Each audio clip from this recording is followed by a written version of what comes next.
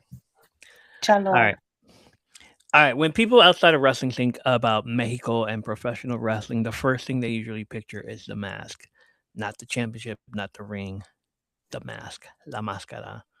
Mm-hmm. I wish I could show you mine. Where is it? I have one. You've seen it before, right? I think so. Yeah. You think so? Yeah. Too late to look for it. Too late for that. Okay. Give me a minute. Hold on. Okay. I think I know what's that. Okay.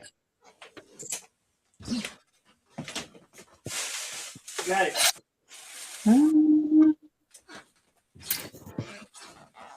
Okay. We're good. Okay. All right. So this mask I got in Texas, in Houston. I don't know who it belongs to.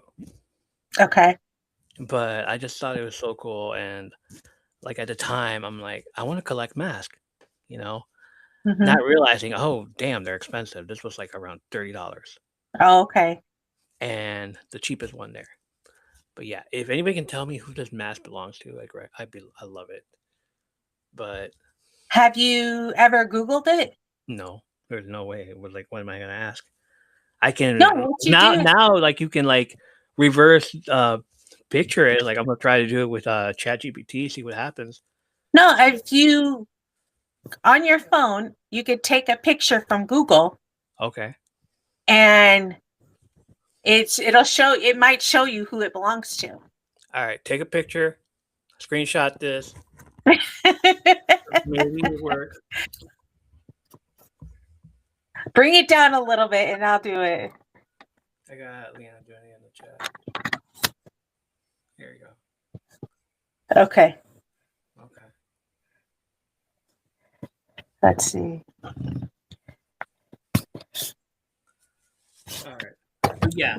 This was like I went to Houston and I saw this freaking place and I was like, I was in love with it because I saw La Parca, I saw the Clowns, I saw Rey Mysterio, a bunch of Rey Mysterios, El Santo, Blue Demon, Pedro Aguayo, all these freaking masks there.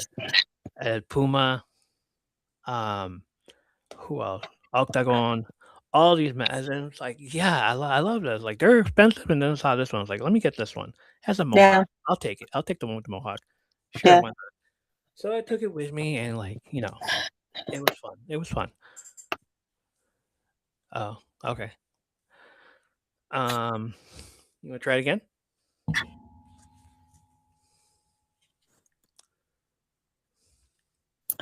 Let's see. Try this again.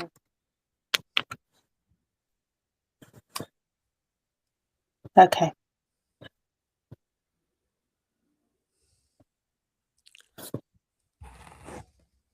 Okay. All right. So, and so that's like in Mexico, that mask is not just a part of the costume, it's identity, it's Mhm. family legacy, it's the mythology. There's a lot of mythology to it. To understand why mask versus mask matches are treated like life or death events in lucha libre, you first have to understand what lucha libre actually is.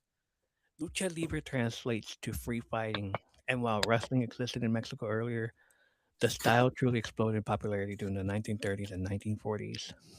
The man most credited with organizing and popularizing modern lucha libre is Salvador Luterot. He founded Consejo Mundial de Lucha Libre, or as you all know, CMLL, in 1933, making it the oldest Okay. wrestling promotion in the world still operating today. Okay. What separated lucha libre from American wrestling was its emphasis on speed, aerial movement, acrobatics, dramatic characters, heroes versus villains, mythology, basically flippy floppy things, since y'all hate Mhm. it so much, all those people. The flippy floppies. We love the flippy floppies. In Mexico, Right. wrestling became something closer to comic books or folklore. The wrestlers weren't just athletes, they became legends. Lucha Mask dates back to the early 20th century, but it became iconic through stars like El Santo, Blue Demon, Mil Máscaras. These men transformed the mask into something sacred. There are even actors. El Santo used to act with the mask on and never took it off Mhm. until the day he retired. We didn't know what he looked like until the day he Okay. retired. And there's videos of what he looks like, but I never seen it. I don't want to see it. I don't want to watch it. El Okay. Santo is sacred. I never want to see with him without his mask. So even with that whole thing where he does this, I just like, I don't need to see it. It's fine. It's fine. Yeah. Truly fine. The mask often becomes more famous than the wrestler's real face. Many luchadores protect their real identity for decades. Some were never publicly unmasked until death. Masks are often passed down through generations. Sons, nephews, and grandchildren continue family traditions under similar names and mask designs. Examples include Rey Mysterio, who gave it to his nephew, Rey Mysterio Jr., who now got stolen because of his son, Dom. uh, El hijo de Rey Mysterio, the son of Rey Mysterio, the real one, the uncle, Uh-huh. wants to. He's in Lucha Libre right now. He wants to show up in WWE and fight Dominic for the mask. Like Hmm. he said it on a podcast somewhere. It's out there. Oh yeah. It's out there. Like I don't know which podcast it was, but he said it on like either an Yeah. interview or a podcast. So Rey Mysterio is one of them. El Hijo del Santo is the other one. Santo, Okay. and then El Hijo. El Hijo literally means son of, or hija de, like the daughter of. Mhm. So there's like a bunch of them as well. Who else? The juniors. Uh-huh. The juniors also because there's Dr. Wagner and then there's Dr. Wagner Jr. Yeah. and And then there's El Hijo de Dr. El, Wagner Jr. So yeah, El Hijo, so the grandson of Dr. Wagner. And then there's Vikingo, and then there's El Hijo de Vikingo. okay. Um, yeah, those are the ones that are not really out there right now. In Lucha Libre, losing your mask is seen as one of the ultimate humiliations. A wrestler Mhm. may spend decades protecting it, Santo, which leads us to what is a mask versus mask match. In Mexico, this is called lucha de apuestas. Apuestas mean bet or wager, so the fight, a Okay. betting war. The wrestler wages something deeply personal: mask versus mask, hair versus hair, or mask versus hair, or career. Mm. Like, you ever seen a hair match? Like, especially Mhm. after the whole match is over and they're like sweaty and bleeding and still, and then they have to like shave off their head, and it's like, oh, that feels so horrible because I you're bet. you're using those clippers and stuff the Yeah, on your head on your or head on and their head. on their head. So, So whoever loses, the loser must remove their mask publicly, reveal their real name, and reveal how many years they've wrestled. It's like okay. you're basically just like, so this is me. Yeah. Like, you gotta do it publicly. That's the most humiliating thing ever. And not Yeah. only that, it's so personal because you've made a name for yourself doing this Mhm. years, and then you have to take it off, knowing that you're gonna lose this match, and then you have to take it off, and then you have to tell them your real name. I Yeah. soy El Hijo del Vikingo, but my real name is um Jesus Guerrara. I don't know, whatever. I'm just making a name Okay. up. And Sure. then they Mhm. reveal how many wrestled they've wrestled, how many years they've wrestled. And once the mask is lost, traditionally it's gone forever. Mm. That's why these matches are treated with seriousness that feels different from most American wrestling stipulations. Yeah. This isn't I lost a title. This is I lost my identity. I Mhm. lost my I lost everything. That's like losing your name. That's like Mhm. Shawn Michaels losing the name Shawn Michaels. Right. Like Edge losing the name Edge, and he goes by Copeland now, but still, Yeah. he's over there. We know him as Edge, but like he can no longer use it. Right. Why do these things feel so emotional? So imagine if the Undertaker lost the streak earlier. Yeah. Like if Kane lost the mask earlier. Like if Kane didn't even show up with a mask at all, just like, oh, Mhm. that's Kane, and he just freaking came Mhm. in looking like a dentist still. We know who it Yeah. was. We know who it was. Isaac Yankem. Sting Right. permanently lost the face paint. What if Sting never wore the face paint? Yeah. Does Crow face paint? Like what? And then what if Batman had to reveal Bruce Wayne publicly? Or Iron Man, basically, that's not what Iron Man is. Tony Stark coming up into the Yeah. whole podium saying, "Truth is, I am Iron Man." Mhm. Like that is messed up, you know. That's the level of emotional weight these matches carry in Mexico. Crowds cry during some unmaskings. They do. Yeah. And it's usually the family that is sitting in front. Sure. And then that's what makes other people cry also because you're watching these little children cry too. Yeah.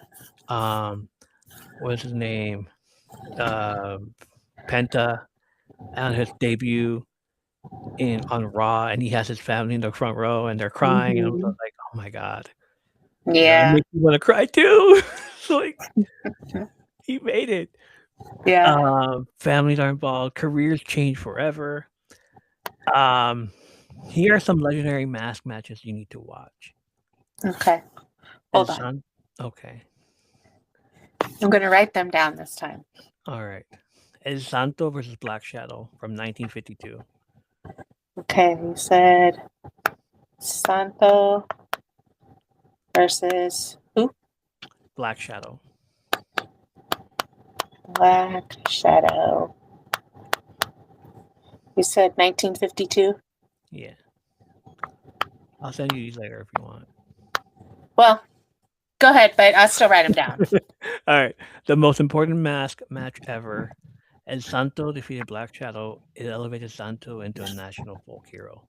This is where he Okay. became like not only just a wrestler, but he's gonna go act. He's gonna be in serials.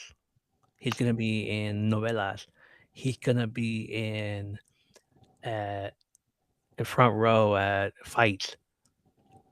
He's gonna go everywhere with his mask on, sleep with his mask on, all that stuff. But this was also considered a match that helped make mask sacred in mainstream Mexican wrestling culture. Okay. Atlantis versus Villano 3. Before this, there's so many Villanos. Spell that. Villano, Villain. Uh-huh. Atlantis versus Okay. Villain 3. AAA. No, that's his name. Villano 3. The third Okay. one. AAA Triple Mania 20 in 2012. Often considered the greatest lucha de apuestas match. The emotion after the unmasking is unbelievable. Villano 3 removing his mask is one of the most emotional scenes in wrestling history. And this is where, like, they start crying and they start having blood, and like you gotta take it off, or even half of a face, because they're already like the the other person ripped a freaking mask off, half of it. Right. Rey Mysterio versus Junior versus Psychosis. Ray Mysterio now versus Psychosis. ECW WWE Series, 1995 to 1996. Any type of match between these two was 5-star back then. ECW, what year? In 1995 and 1996, all the way through 1996. 95 through 96. Okay. These matches introduced American audiences to modern lucha libre. Not a mass match, but historically important. They were introducing ECW, and then they showed up in WCW, and like, wow, the NWO storyline was happening. But you know what? Mhm. Let me. The best part about WCW was the cruiserweight division. These guys fighting and going at it and jumping from one place to the other, and then you have the NWO storyline. All right, whatever. Let's go back to the cruiserweight. Without these matches, cruiserweight wrestling in WWE doesn't explode. Modern high fly wrestling changes completely. It did. It would. It would have changed completely. We wouldn't have seen anything like it. The best high flying would have been 1-2-3 Kid in Yeah. WWE. That's it. We didn't have high flying until they did it. And if Yeah. it was, it'd be Shawn Michaels, high flying and stuff. Mhm. Blue Panther versus Love Machine. And yes, is described as Love Machine. He's a love machine. CMLL 2008, a dramatic, emotional veteran mask match with huge storytelling. Blue Panther losing his mask, shocking fans because he protected it for decades. Mm. So it was emotional. Like some of these people, like I think it was Rey Mysterio versus Kevin Nash Okay. mask match in WCW, and then Ray had to take off his mask. And that's when we find out what he really looks like. And then Kevin's all like, "Nah, put it back on, man. Put it back on."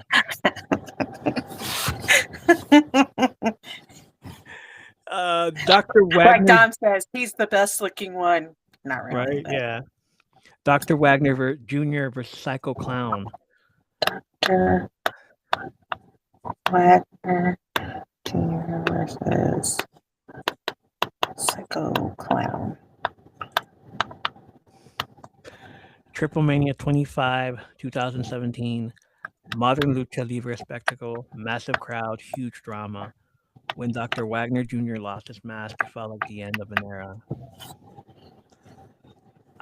Modern wrestling owes a ton to lucha libre. You can see lucha influence in ladder matches, cruiserweight wrestling, modern WWE pacing, AEW's aerial style, everything. Without lucha libre, Rey Mysterio doesn't become a global star. Eddie Guerrero evolves differently. We see him as a technical wrestler if we didn't see him as a lucha libre. And today's indie style probably looks very different. So when you watch a masked wrestler in Mexico, understand that mask isn't just gear. It's history, family, pride, culture. And when two luchadores put their mask on the line, they're not just risking a loss. They're risking who they are. Especially two Grande Americanos. Yes. That's why lucha libre feels different. That's why mask matches feel sacred, and that's why fans still treat the mask with reverence nearly a century later. Um, um. So yeah, that whole, like, we know who they are, Hmm. but it's just we're So in I like a wonder, we're in our when this world. happens, does Yeah, that mean also that they're not going to be in AAA anymore?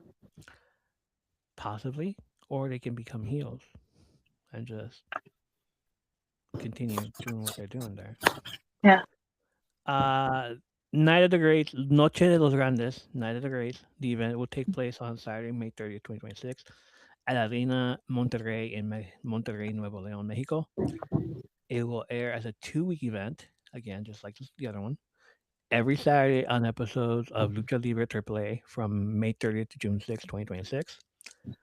Um, we know the 5 matches are, Hmm. yeah, but we're only gonna go through one of them because I'm not gonna. I'm like we don't. I don't know any of these other people. But Are you sure? Yeah, like Laredo Kid versus Ray Phoenix. You know who Ray Phoenix is? Yeah, but But okay. I mean, Triple A if Cruiserweight you Championship. only want to do the Yeah, mask versus mask, okay. yeah. Pagano and Psycho Clown versus War Raiders, Eric and Ivar, World Tag Team Championship. El Hijo de Dr. Wagner Jr. versus El Hijo de Vikingo, Latin American Championship. And then next Saturday after that is um, Las Tóxicas, Flamer, La Hiedra, and Maravilla versus, oh boy, Catalina, Lola Vice, and Bailey. That's a lot of that's a lot of that's a lot of yeah.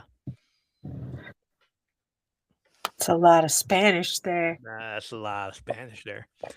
Um Especially after Bailey showed up, I'm like, wow, that is Yeah. a lot of butt right there. Freaking That's a Lola whole Vice. lot of Latinas there, huh? That's a whole lot of Latinas right there. I'm just like, damn, girls, what's going on?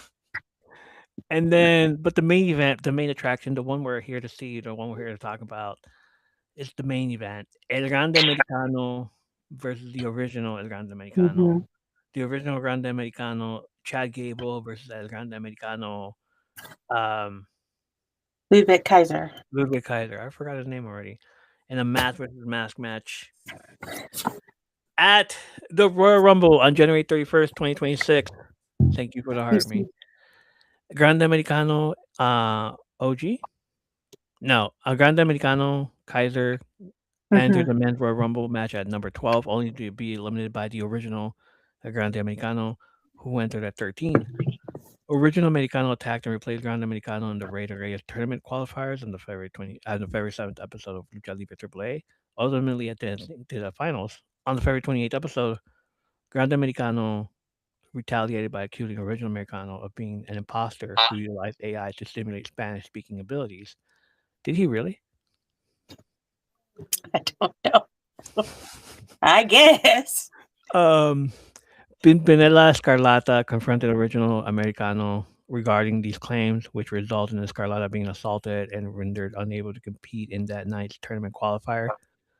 At Scarlata's request, Grande Americano served as his replacement, winning the match to secure the third spot in the Rey de Reyes tournament final. On March 14th of week one of Rey de Reyes, Grande Americano won the tournament after handcuffing his rival to a crowd railing, earning the ceremonial sword and the future AAA Mega Championship opportunity. On the March 16th episode of Raw, Grande Americano earned a victory against Original Americano with the assistance of Bravo and Rayo.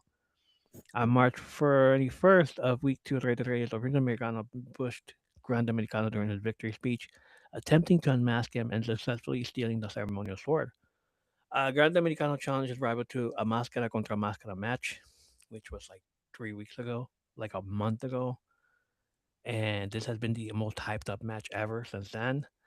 On April Hmm. 14th, AAA executive producer The Undertaker.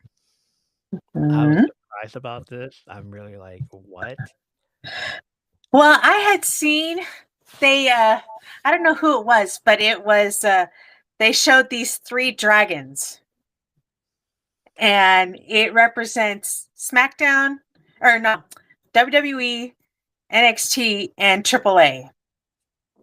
And so the 3 dragons were Triple H, Shawn Michaels, and The Undertaker. And I was like, really? The Undertaker's doing, AAA? But hey, The biggest MAGA guy. The biggest MAGA guy. I know. The biggest MAGA guy doing AAA. I love it. I love it. And like, yeah, since I found out, I'm just like, so like Undertaker's running things down in Mexico, just like chilling over there, doing all kinds of storyline, and they're Yeah. working too. The Grande Americanos are doing that. He's like, hey, can I borrow your guys Ivar and the War Raiders and stuff? Like, yeah, sure. Can I borrow Bailey? Yeah, sure. They're doing better than they are in the main roster. Like, what is that? Come on. And it's like, unless you know where to watch it, you don't know where to, you don't see it. AAA on Fox. So I looked, and I think they said it's the The cable. third Friday Yeah, the cable that one. they show it on Fox. Our Fox, like Yes, Fox? in America. So every 3 But weeks? yeah, every 3 weeks. But you can watch it on YouTube Oh, yeah. all the time. Yeah. But I was like, oh, okay, because I tried to like just catch it, but then I didn't know, because I would see things, and it would show Rey Mysterio would be dubbing over in English, because they have the telecast in Spanish, except for Corey Graves. Of course. But so Corey Graves calls down there, so he's speaking English. For a little bit, Conan was there, but he was speaking Spanish. Then he had surgery. Yeah. Yeah, and then I think JBL was there like a couple times. So I was like, this is crazy. He got involved. Like, yeah. why? This is like, oh, we need some English speakers. Some of the most like people that you wouldn't see coming through here. Yeah. And I'm like, why would he go to Mexico? JBL. Didn't he like almost try to kill Eddie Guerrero's mom back then? And she like suffered a heart attack, fake heart attack, of course. Yeah. And then he got rushed out of the building and everything because the crowd was after him. Yeah, he was. Okay. Like they wanted to get him out. They wanted to get him out quick. But it's funny. Is she in there? Who? Baby girl. Not yet. Okay. She's coming though. Okay. I think they all just got home. So. All right. On April 14th, AAA executive producer Undertaker officially sanctioned the bout for Noche de los Grandes. On April 25th episode of Lucha Libre AAA, Grande Americano Tejano Jr. earned a victory against El Mesias and Mecha Wolf. Let's go forward to on the May 11th episode, Original Americano challenged Dominic Mysterio for the AAA Mega Championship, but failed due to distraction by Grande Americano. On the May 23 episode of Lucha Libre AAA, Grande Americano and Original Americano engaged in a physical altercation, prompting the AAA locker room and security personnel to intervene and separate them. Despite a contract clause that strictly forbidding physical contact between the two luchadors prior to their bout, newly appointed AAA General Manager Rey Mysterio helped held their scheduled match for Noche de los Grandes. Before we get on to who we think is going to win, so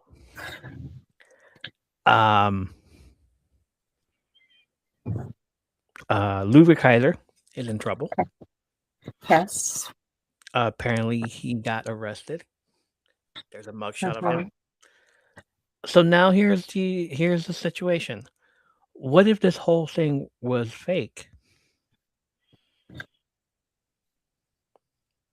That it's a work? That is a work. That there was never a guy in the elevator. Yeah.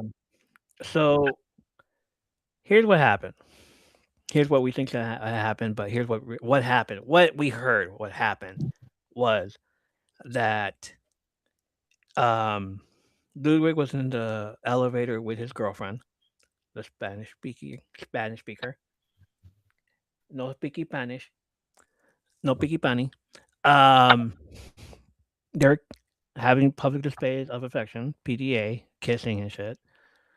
Another guy comes in the elevator. They're still PDAing. And at least like little smooches here and there, but not freaking all crazy.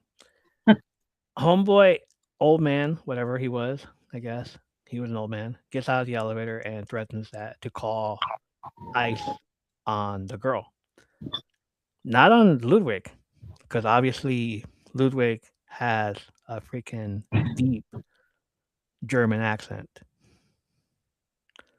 but on the Spanish girl. I don't even know her name. What's her name? Andrea Bazarte. Okay, Andrea. So Mhm. he tries to call ICE on Andrea. From what we heard happen was that Ludwig took offense to this, obviously, protected his girl, and beat the guy's ass. Um, from what we heard, from the guy's victim's point of view, is that he said it, but he walked out of the elevator. Ludwig came through, pushed him, and punched him on the ground and everything. Mhm. Called the cops and told him about it. The cops came and took him and all that stuff. But that was in April, Mhm. which now is all like the judge gave him permission to go about his business and work. Mhm. He can travel. Other people are now saying that's not what happened. That Ludwig didn't want to fight, didn't have an altercation with him. He got upset because Ludwig said something to him and just told him to fuck off. Mm. And so he got offended by that and like called the cops on him, claiming that he got punched. Notice that there could be cameras on the elevator, but the guy went outside and you don't see anything at all. Mhm. The cops have the footage of it. Okay. So it could be a plant. It could be fake. It could be kayfabe. That never happened. And the only reason they're doing it is so that when he does take off his mask, he will get accepted. Because after that, after you find out what happened, that Mhm. he protected his girl, what happened after that, after we found out? He went back to Mexico. He got a hero's welcome. He got roses from the people. Dude, he got a freaking like serenata and everything, mariachi and all that stuff. Oh yeah. Yeah, and like there were like people giving him flowers, everything. They were singing to him. He grabbed his girl and kissed her right in front of everybody, like PDA again. Mhm. And he's all like, oh, all other way, all that shit. He's talking Spanish and everything. Uh-huh. And then we find out about this. The American crowd finds out about this, and we start cheering for him. Mhm. We didn't boo him. We booed the other guy, Chad Gable, Yeah. right? On Monday. Because now the situation is if he gets his mask taken off, he can come back to WWE as a face. Yeah. And that's what I'm thinking is going to happen. Either he wins or loses, he's still going to come back as a face. Okay. But I'm going to say the original is going to win. And Chad Gable goes back to being the villain again. And Mhm. he goes back to doing what he set out to do in the first place. Because Ludwig had just like, all right, Chad is injured. Ludwig took his place. Right. So now Chad gets come back. He's fine now. The other two, Brutus and freaking the other guy are Julius. are with the mask also, as well as Gallo and Bravo. So if he loses, I guess the other two take off their mask too. Okay. So, hey, they're magically back in WWE. Look at that. Where Okay. you guys been? I'm like, Mexico. Yeah. So you're saying that whichever Grande Americano loses, Yes. his partners are also being unmasked. Yeah. Because why would Okay. you have a mask on? Right. And it That's was to true. protect them and all that stuff. It's like, all right. Yeah. So I think OG Chad Gable's gonna win. Okay. He has his mask taken. What's his face gets his mask taken off. Okay. It's what's his face, and he goes back to the States as a hero, as Ludwig Kaiser. Like, Okay. So you think he'll come back to WWE as a face? yeah, Okay. why not? That'll work. Like, he's loving the fact that everybody's cheering for him. He's talking smack in Spanish. He's over there in AAA. It's like, heroes welcome. Sure. So yeah, Chad Gable wins. I think Kaiser's gonna win. You think Kaiser's gonna win? All right. Yeah. Okay. We're gonna watch it, and we're gonna watch it. Of course. Of course. All right. So that's why it's like it would have been longer if we did the other matches, and I didn't know any of the other matches. You ready for Clash in Italy? Yes. All right. The event will take place on Sunday, May 31st, 2026 at the Nalpi Arena in Turin, Italy. It starts at 2 p.m. Eastern, 1 p.m. Central for me, 11 a.m. Pacific for you. Matches will include Obafemi versus Brock Lesnar. On night 2 of WrestleMania 42, Brock Lesnar, accompanied by Paul Heyman, lost to Obafemi. Following the match, an emotional Lesnar removed his gloves and boots and left them in the center of the ring, seemingly retiring from the professional wrestling. In the weeks that followed, Femi held his own weekly open challenge. During the May 18th episode of Raw, after Femi made his entrance and was posing in the ring, he was attacked by a returning Lesnar, who performed 4 F5s on Femi. Later backstage, Paul Heyman handed Raw general manager Adam Pearce a contract for a rematch between Lesnar and Obafemi at Clash in Italy, with Lesnar's signature already on it. The match was made official, and Femi signed the contract on the following episode. Yeah, he never said the words retirement. You're right, but it was implied. It was implied. And you know what? He never said it in WWE, but he did go on interviews saying that he was done. So, just saying. Yeah, he did say that. Are we gonna do a best of 3 here? And Brock Lesnar's last match is gonna be at SummerSlam. Mm-hmm. All right, so Brock Lesnar then. Yeah. All right. Yeah. If we're wrong, I think Oba's gonna win again. Damn. Just because he wants to. I want to see this one more time. Yeah, bad longer though. This is one of those that I want to see. A series of matches because they're both really good, and it's an actual. This isn't going to be easy, right? For Brock. Yes, he did F5 him 4 times, but he's got to show that he's got some stamina. So I want Oba to win, but I think you might be right, and they're going to let Brock and then go on to SummerSlam because it's in Minnesota. That be Brock's actual retirement match. Yes. Okay. All right. Next match: Cody Rhodes versus Gunther, the Undisputed Championship. On the March 30th episode of Raw, Gunther saved Paul Heyman from an attack by Seth Rollins, which Gunther told Heyman he owed him a favor for.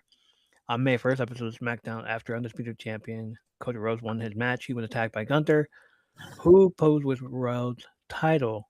Okay. The following week, Gunther alongside Heyman was about to sign the contract for Gunther to officially join SmackDown. However, Rhodes appeared in the ring and called Gunther out. Heyman appeared instead and revealed another contract. This one for a match with Rhodes, title on the line. However, Rhodes instead stated that he would fight Gunther on the night episode, and a contract was not needed. Heyman then stated that the match would not happen there and revealed that he's a favor he owed Gunther with a contract for a title match at Clash in Italy. Heyman then gave the correct contract to Rhodes and said that if he wanted Gunther's name on the contract, he would have to get Gunther's signature by himself. Gunther appeared in a brawl between both men ensued. However, Rhodes would get up the upper hand. On the May 15th episode, Rhodes tried to convince Gunther to sign the contract to join SmackDown and also to have a title shot at Clash in Italy, but Gunther initially did not want, stating that Rhodes had ruined the contract signing the previous week.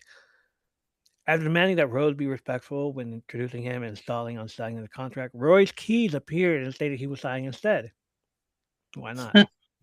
Gunther then stopped him with SmackDown General Manager Nick Aldis scheduling a match between Gunther and Keys later that night, with the winner challenging Rhodes for the title at Clash in Italy. The match was won by Gunther. So, Cody Rhodes versus Gunther. This feels like another step towards, hey, let me beat the other big guy. Cody Rhodes. Yeah. Yeah. I'm not feeling the whole Gunther thing at the moment. You don't want to see him with the new championship? But I do. I do. I really do. Just I hate that it's against Cody. Yeah. Maybe if he fought somebody else on Raw. I think that it's a little too soon for me to give Gunther the title right as he joined SmackDown. Right, yeah. So I think they should have did like he did with when he came to Raw.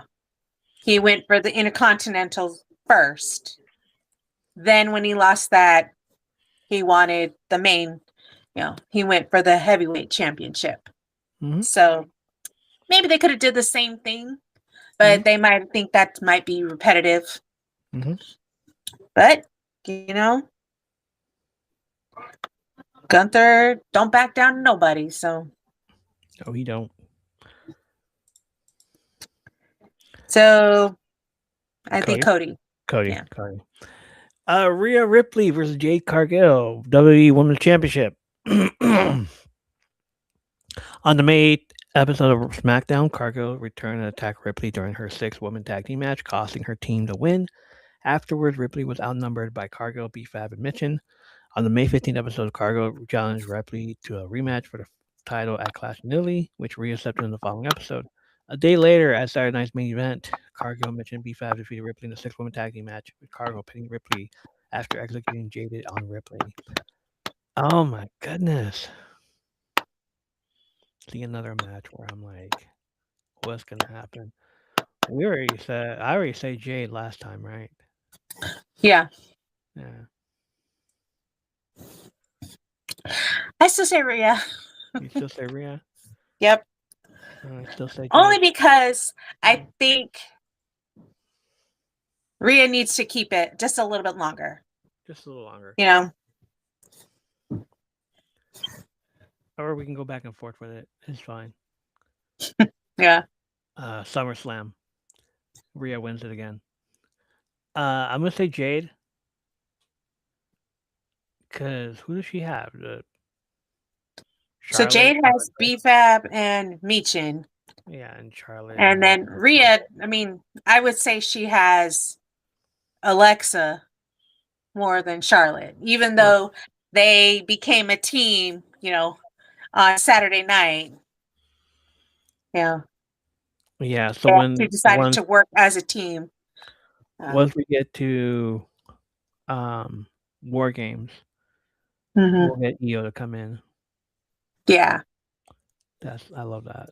Like, Io, I need you. Okay. And she's always down for that, so. Right. So you say Rhea, I say Jade Cargill again. Mm-hmm. Like, I'm not, yeah. I love Mommy, but, Storm gotta hit it up. Becky Lynch versus Sol Ruca for the WWE Intercontinental Championship. On the May 4th episode of Raw, during Sol Ruka's contract signing to become the newest member of the Raw brand, she was interrupted by Becky Lynch, who chastised Raw general manager Adam Pearce as she assumed Ruka's contract signing would instead be a celebration of greatness. After some exchange of words, Ruka threatened that if Lynch ever interrupted her again, she would attack her. Afterwards, Lynch threw a punch at Ruka, who moved and Lynch hit Pearce. Ruka subsequently performed a snow snatcher on Lynch. The following week, Lynch mocked Ruka after her loss. On the May 18th episode, Lynch interrupted Ruka's interview and mocked her once again. Ruka then went to the ring and called out Lynch, who challenged her to a title match on the night's episode. Lynch declined. However, she agreed to face Ruka at Saturday night's main event without the title on the line. See, told you. It said it was for the title, but you know. At the event, Ruka attempted to hit a skull snatcher on Lynch, who shoved referee Jeff Picard to Ruka, who was declared the winner of the match via DQ. As a result, Lynch then attacked Ruka afterwards. Later that night, SmackDown general manager Nick Aldis informed Lynch that after speaking with Pearce as a result of her action, she would defend the title against Sol Ruka at Clash in Italy. Mm-hmm. Becky Lynch still. Oh, man. I say so. I say so. How many chances are you going to get? You know they like to do multiple, title shots. For real. And if let's say Becky does win, Sol's gonna go after again, and then it's gonna be,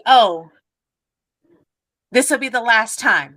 If I win, you can't ask, you can't get a title shot as long as I'm champion. If you win, I'll put it on you, kind of thing. So yeah. So I think Sol's gonna win. Okay, so we get another match at SummerSlam then, right? Sure. Because Becky's gonna be, I want my title back. So exactly. And so Sol will win it in Clash in Italy, and then because they won't have unless they do it at Night of Champions, but so I say Sol. And if they don't do it at Night of Champions in Saudi, then it'll be at SummerSlam. Right. Finally, final match of the night: Roman Reigns versus Jacob Fatu for the World Heavyweight Championship in a tribal combat. At Backlash, Roman Reigns retained the World Heavyweight Championship against his cousin Jacob Fatu from SmackDown. However, after the match, Fatu didn't sell and viciously attacked Reigns and some WWE officials who tried to break up the brawl, including Raw general manager Adam Pearce. 2 days later on Raw, Pearce wanted to fire Fatu. However, Reigns did not allow it, stating that Fatu should acknowledge him first. If you acknowledge me, I'll let you keep your job. Despite warnings from the Usos not to confront Reigns, Fatu attacked both Usos and engaged in a brawl with Reigns, which ended with Fatu standing tall against all of them. The following week, as Reigns was coming to the ring to call out Fatu, he appeared first, calling out Reigns. The Usos came instead after some exchange of words. Jay attacked Fatu, prompting Jimmy to interfere. Fatu would get the upper hand on both men, however. Reigns appeared and they outnumbered Fatu. After that, Pearce was about to fire Fatu. However, Fatu challenged Reigns to tribal combat, which Reigns accepted. The match was scheduled for Clash in Italy.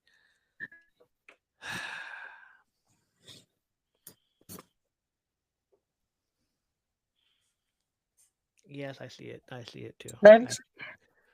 We see the shirt. We see the shirt. That's right. Let me see the shirt. This will always be my pick. Always. Yeah, we see the shirt. That's my pick too. But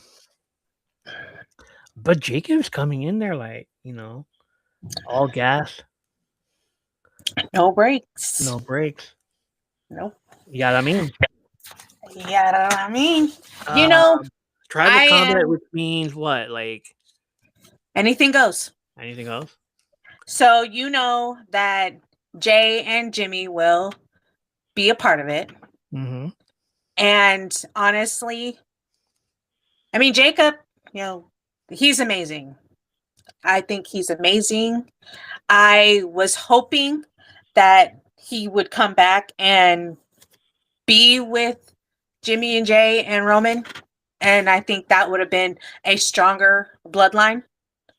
Oh, But I don't know. I don't think it's his time right now. I think they're gonna kind of drag this out just a little bit more. of course. Yeah. Absolute cinema. We're back to that. We know that Jacob isn't gonna back down, and he even said, "I ain't acknowledging you." We're back to the whole Jey Uso versus Roman Reigns again. Yep. And But honestly, I mean, Jay had a good singles run, but it took him, leaving the bloodline, for them to propel him to the star that he is now. Mhm. So I think that was a really good move on theirs, for him just to be by himself. But I love when the Usos are together, and them being with Roman is even better. So, all right, is this the one where Zilla comes in? I don't know, because Who is they gonna keep help talking people? about, I think, well, see, because one of my sisters said that, what if this is when Zilla comes and he helps Jacob? So now you've got these two cousins versus these three cousins, So I hope Zilla comes, but Zilla always said that Roman is his tribal chief. So when it was Solo versus Roman, he's like, Roman. So I don't know.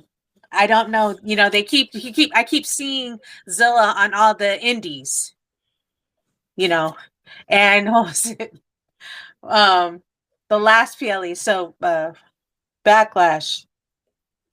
My sister's like, oh, maybe Zilla will come. And I'm like, no, because he's sitting on TikTok with his mom watching, So I'm like, and they were live. So I'm like, nope, he's not going to be there. But I'm like, yeah. Like maybe his time on the indies is, coming to an end, and it's getting close. And if not in Italy, maybe at SummerSlam. So which is in August. So we'll see. So we gotta wait another few months for him to show up. Mm-hmm. Who helps Jacob here? Unless it's like Now, the Solo only or way something. I would think Solo would help him is just to show him that, hey, you left me, but I still love you. So maybe Solo, maybe Tama. Maybe Tala. No, I don't think Tala would, because he's just, he's brand new. Right. Okay. I think if anybody helps him, it would be either Solo or Tama. Right. And then if it is Tama, maybe Tama will break away from Solo, and Tala join forces with Jacob, and then they have their own, storyline feud with MFT. So Yeah, I see it. So So Roman Reigns. yes, All right. definitely. All right, that's all. You ready to wrap it up? Let's do it. Let's wrap it up. Once again, Noche de los Grandes, Night of the Greats. The event will take place on Saturday, May 30th, 2026, at Arena Monterrey in Monterrey, Nuevo León, Mexico.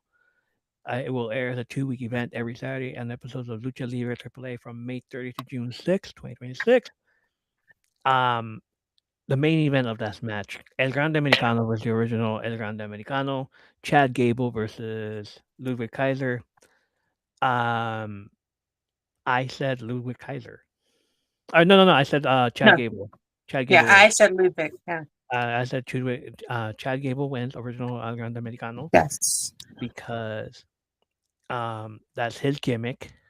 And what a great way to get Ludwig to go face than by taking off his mask. And because of Mhm. all the stuff that happened throughout the week, we get a hero's welcome in America also, and not just Mexico. Yeah. All right. And then we head on over to Sunday for a clash in Italy, May 31st, 2026, at the Napi Arena in Turin, Italy, starting at 2 p.m. Eastern, 1 p.m. Central. That's me, 11 a.m. Pacific. That's you. Mhm. Obafemi versus Brock Lesnar. I said Brock Lesnar. Mhm. I I said said Brock Lesnar. Brock only because I think they're gonna rematch, Another and one. Yeah, Oba's gonna true. win at SummerSlam. Yeah. Okay. Cody Rhodes versus Gunther for the WWE Undisputed Championship. I said Cody Rhodes. Cody. Mhm. We both said Cody Rhodes. Rhea Ripley versus Jade Cargill for the WWE Women's Championship. I said Jade Cargill. I said Rhea. I love mommy, but nah, not at the moment. Uh, Becky Lynch versus Sol Ruka for the WWE Intercontinental Championship. I said Becky Lynch. Yes. Becky Lynch. I said so. You said Sol. I said Becky. And finally, Roman Reigns versus Jacob Fatu for the WWE World Heavyweight Championship in a tribal combat. We both said Roman Reigns. We tribal combat being anything goes. Whoever wants to join it can join in and fight.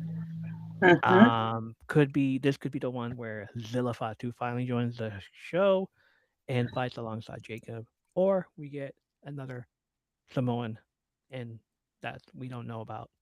Mhm. Probably cousins or uncle or Yeah. nephew, whichever. Somebody from the From the family Hawaii tree, family tree. from Yeah. the family tree, somebody from there. All right, and that's it. Oh, That- actually, what? no. It could be Royce Keys. Oh shit! That could help him.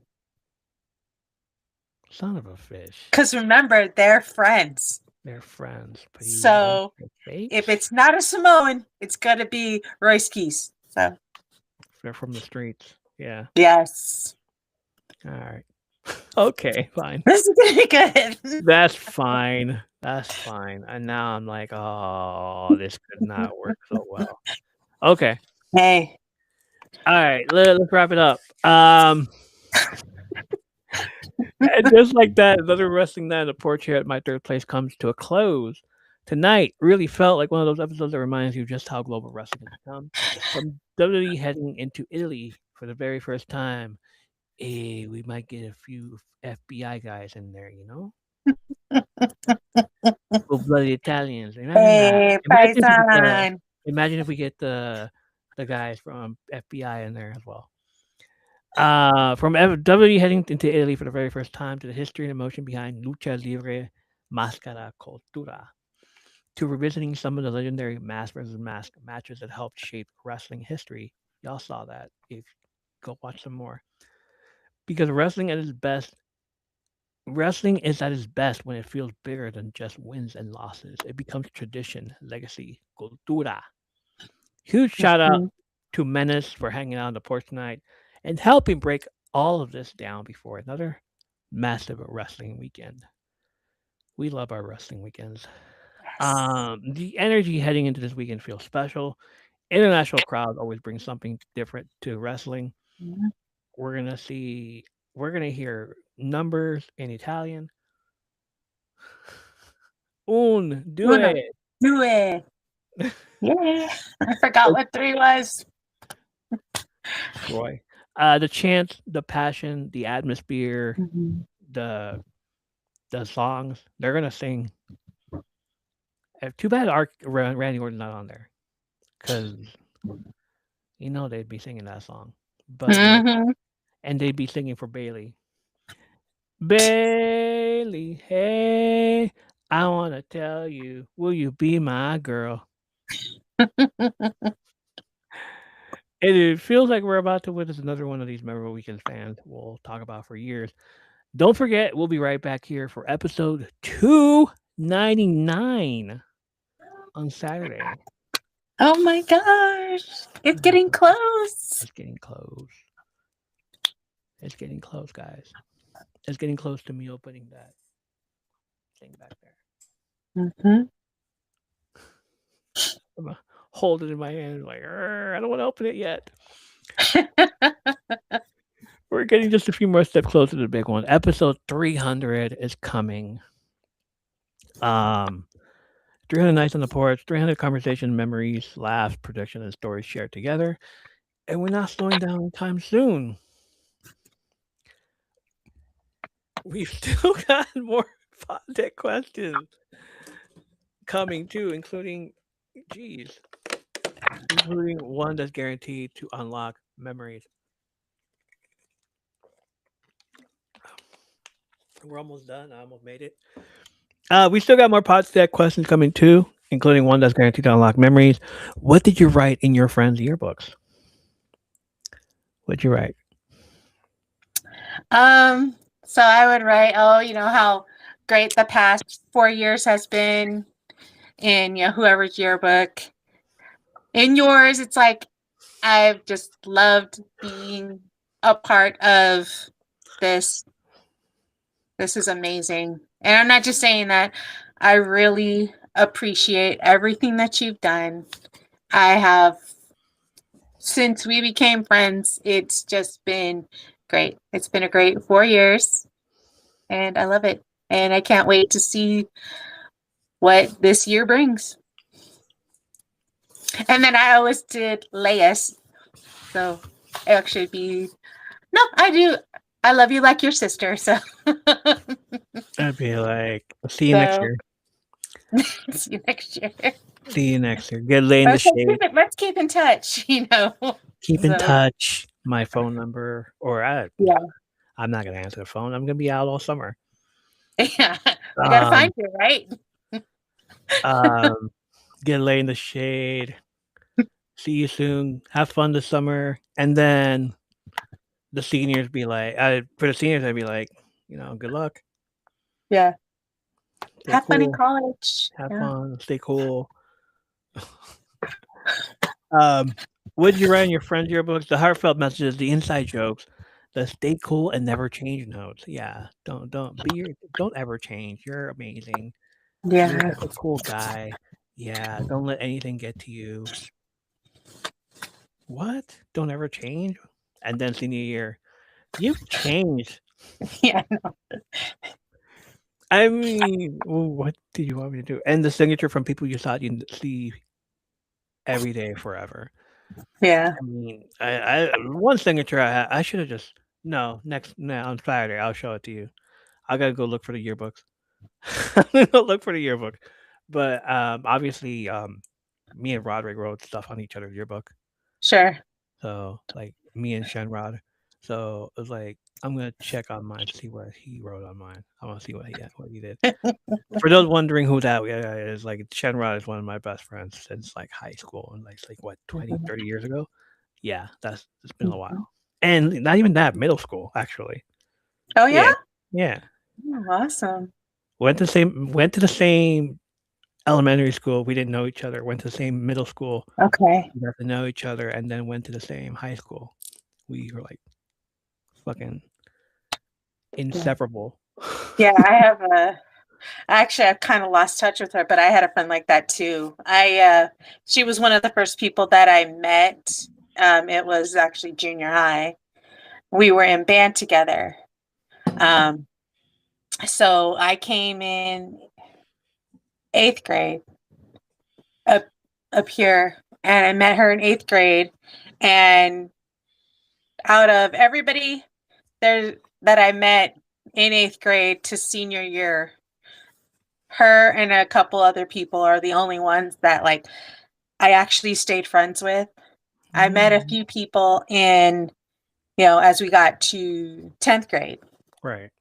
That we were cool in this, when school started, but by the time school ended, sophomore year, we did not like each other. And it was, and you know what? To be honest, I don't even know what happened. I think it was one of those, she said kind of things, or, she said something about me and it may have got twisted. I don't know. But even to this day, I have not seen her. And I know she's still around because on Facebook, we are in like the same group What's her name? from high school. What's her name? I'll tell you later. Come on. I'm not Her gonna be name mean. is Jennifer. So, Fucking Jennifer. You know what? Such an asshole. Don't be talking shit on my friends like that. but Jennifer. you know what? It's like she wasn't a nice person. So it's like, okay, I don't know why we were, friends at all. Looking back at just the way she was. So it's like, it's I don't worry about it, but I've seen her around and she doesn't look that great. So Be nice, Jennifer. time hasn't been kind to her. Damn.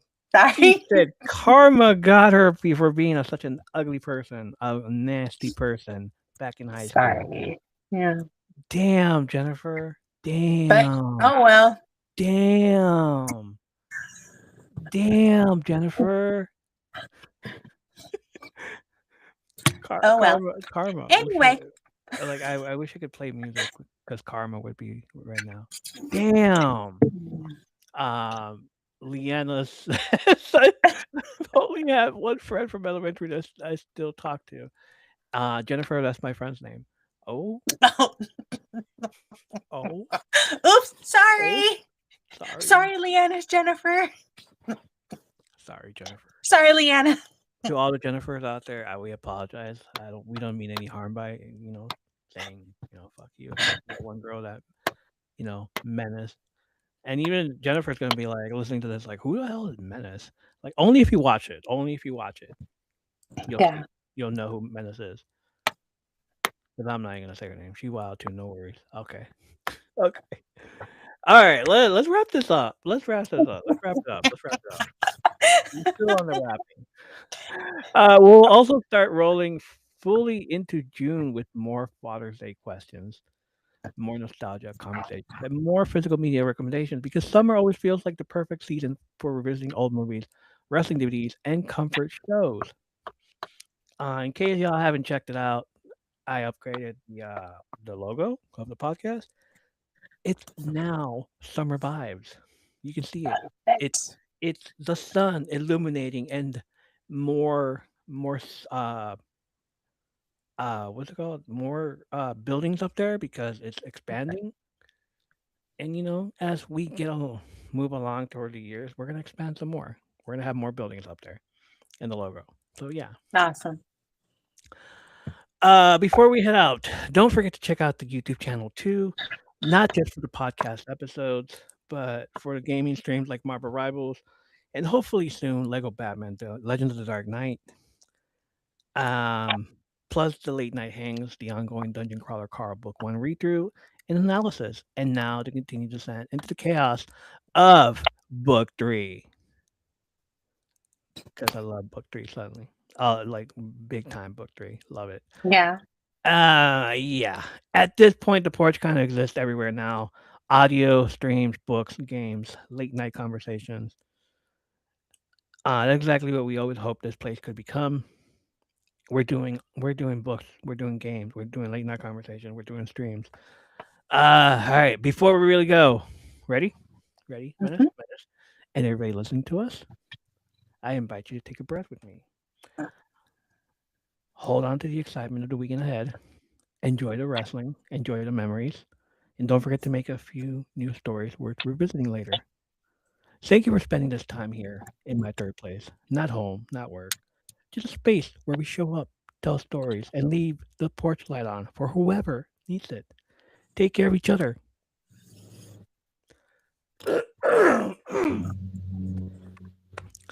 Let's do that again. with a much better voice. All right. Take a breath with me. Hold on to the excitement of the weekend ahead. Enjoy the wrestling. Enjoy the memories. And don't forget to make a few new stories worth revisiting later. Thank you for spending this time here in my third place. Not home, not work. Just a space where we show up, tell stories, and leave the porch light on for whoever needs it. Take care of each other. Take care of yourself. This is the M3P podcast where community, creativity, and wrestling nostalgia always have a seat on the porch. And we'll see you Saturday night. Time to pay the daddy tax? Or no? No daddy tax? Okay, no daddy tax. Mhm. All right. Menace, thank you for hanging out with me. I've always doing the episode. We'll do more stuff Yes. in the time coming. 298, 299, episode 300. I don't know what I'm gonna do yet, but we're thinking. Well, eventually we do need to talk about Survivor Series 07. Oh yeah, I've been holding on to that one. So yes, we will. Whew. All right, no problem. We got it. We're good. We're good. All right, thank you for hanging out, and we're out. all right. Bye everybody. Bye, everybody. Bye.